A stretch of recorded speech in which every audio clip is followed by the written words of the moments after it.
The first time Chris buried a part of herself by her son's roadside cross, it was an accident. A cut, deep and oozing for much of the day, broken open again as she cleared fallen leaves and highway detritus from the base of the cross. She'd had an accident with a box cutter early in the morning before anyone else was at the office.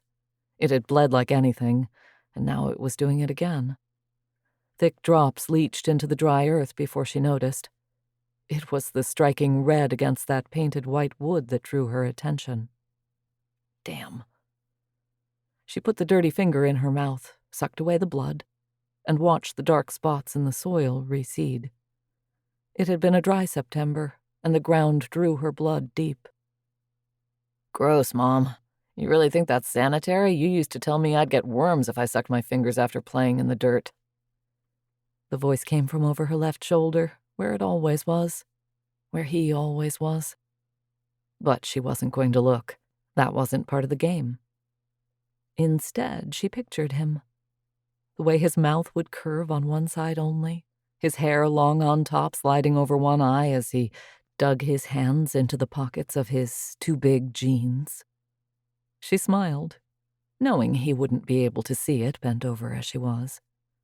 She spat onto a tissue and worked at scrubbing the smear of blood from the cross. I'm too mean. Worms don't want any of this. A groan from Trey. Ugh, that brings back memories. Here, your face has a smudge on it. Let me scrub my saliva into it. She took a final swipe and tucked the wadded tissue into her pocket.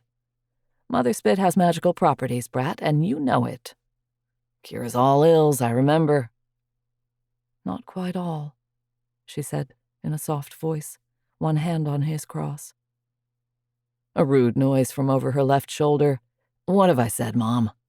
She flicked away the single tear that had snuck down her cheek, replacing it with another smile. I know. There's no crying in baseball. She settled back, her legs folded, hands braced behind her. My grave, my rules. They were always your rules. Though it wasn't his grave, not really. He was buried at Elmwood near Chris's father.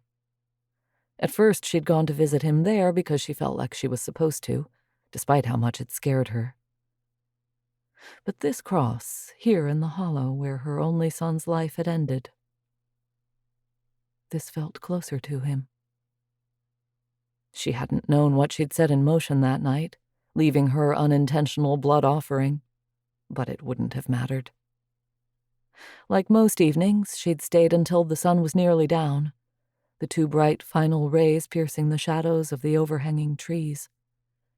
She talked to Trey, catching him up on what had happened at work and smiling when her update on the recurring adventures of the bathroom bandit made him do that snort laugh she'd always loved. Passing traffic was a distant hum, dropping in frequency as it got later.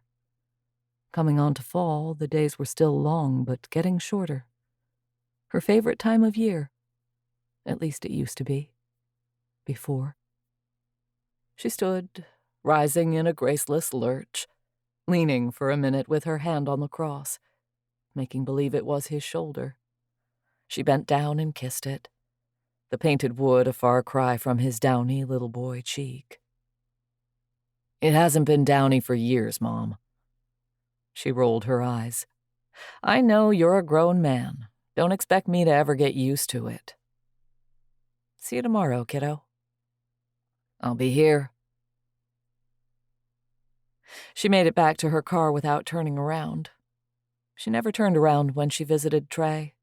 It would kill the illusion, chase away with logic the almost certainty that he stood at her shoulder each time she visited, and silence his voice forever. She climbed into the Jeep Wrangler that Trey had been so excited about back when she'd bought it, and pulled into traffic with what was probably excessive caution. It came with the job. Adjusting claims for a living, Chris had seen what a moment of inattention or haste could do to a human body. She felt a stab of pain again, thinking of Trey.